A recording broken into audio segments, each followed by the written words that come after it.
Амен.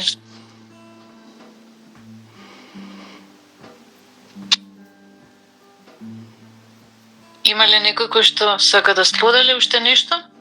Не, само сакам да кажам јас Ајде. дека навистина сега на овој начин се разбираат стихове, инаку кога сум го читала ова вака само нели со умот не се разбира, меѓутоа и така на телесно ниво како што е пишано така ќе го разбереш, меѓутоа врвање со Новиот Завет навистина многу работи ми се појаснија.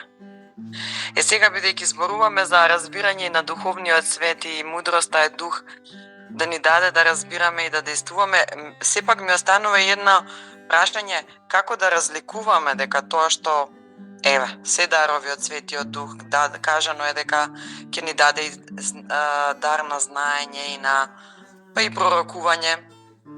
Како да знаеме дека тоа што го гледаме, тоа што го слушаме како глас, тоа што го сонуваме можеби или го имаме како водство, дека навистина е од Таткото Небесен, односно од Исус Христос.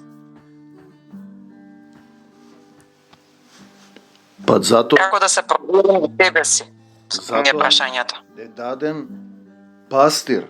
Соломон бил водач, избран практично по некоја Божја волја над Израелот, додека се уште тие дозволувале Таткото Небесен да им бира цареви. Кога почнале самите да бираат, пропаднале. Тој бил водач и се носеле пред него сите тие одлуки кои те збунуваат. Нели, во секое време Израел имал пророци кои имале служба, кои ги знаеле сите. Значи, нели, човек Божи што работи за него. Како да знаеш, затоа имаш стадо, пастир, глава на Исус е Отецот, Исус е глава на старешината, на црквата, избира старешина, глава на старешината е Исус, другите сме жени и не им е дозволено да подучуваат додека не издействува служба Исус, додека не примиш служба да работиш. Има многу, која е следната проповед на таа тема, во вторник, за како да препознаеш дали е слуга или не е, што е во преден план и ќе зборуваме, тоа е интересна тема. Значи, треба да се разликуваат духовите и затоа е добро да се доаѓа на проповедите, на поуките, на молитвите, да почнеш во дух што слегува, да ти отвори, да почнеш да разбираш, како што сите ние сме свесни дека треба да бидеме учени и водени од тој дух.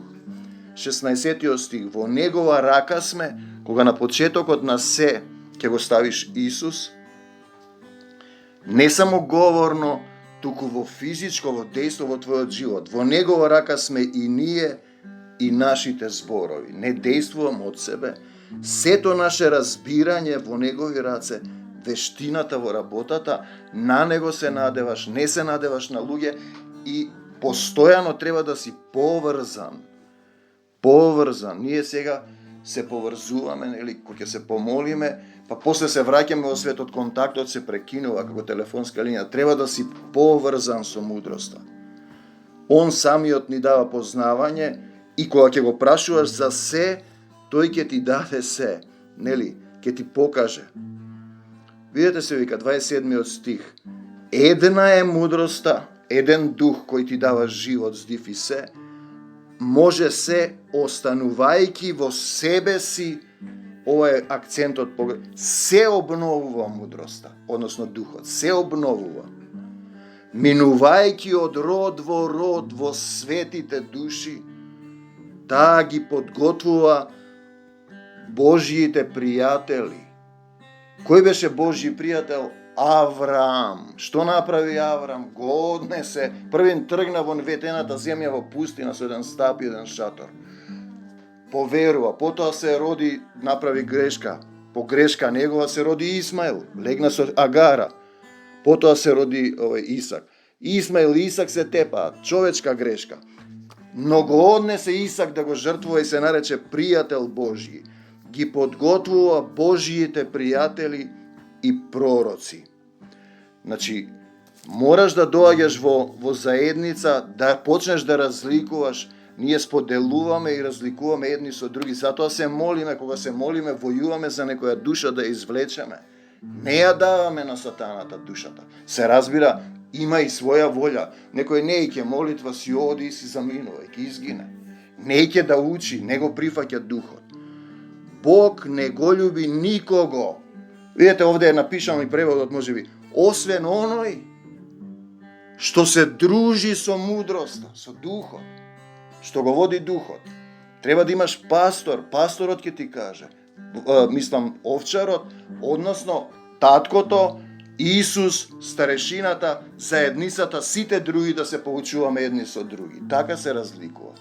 Ние полека почнуваме да разликуваме што е духот на овој свет кој се представува дека е христијанин. Значи, Бог не го љуби другиот, освен оној што се дружи со мудроста. Бегајте, не ве познавам. Ние зборуваме за духот да ме води. Кога ќе ме води духот, добро се разликува. Што има внатре во секој човек. Вика што вика, поубава е од сонцето, многу звезди надминува, таа е погоре од светлината. Духот. Мисли на оваа телесна светлина, зашто светлината, надземната светлина со ноќта се сменува, се сеќавате во Откровение вели, горе нема да има потреба од сонце месечина. Не облева неговата љубовна светлина вечна. Светлината со ноќта се сменува, а злобата, духот на овој паднат свет, нема сила над духот свети, над мудроста. И значи на Камен, на Петар му вели, кој сум јас, ти си Христос, син Божи. Тоа ти го кажа, блажен си ти, сине Јонин, му вели Исус. Тоа ти го кажа духот свети, нели? На тој камен ќе ја изградам црквата и вратите на пеколот нема да ја достигнат. Добро е прашањето, ќе го дискутираме во вторник, слегува една, се уште ми се лее една поука за слава Исусова.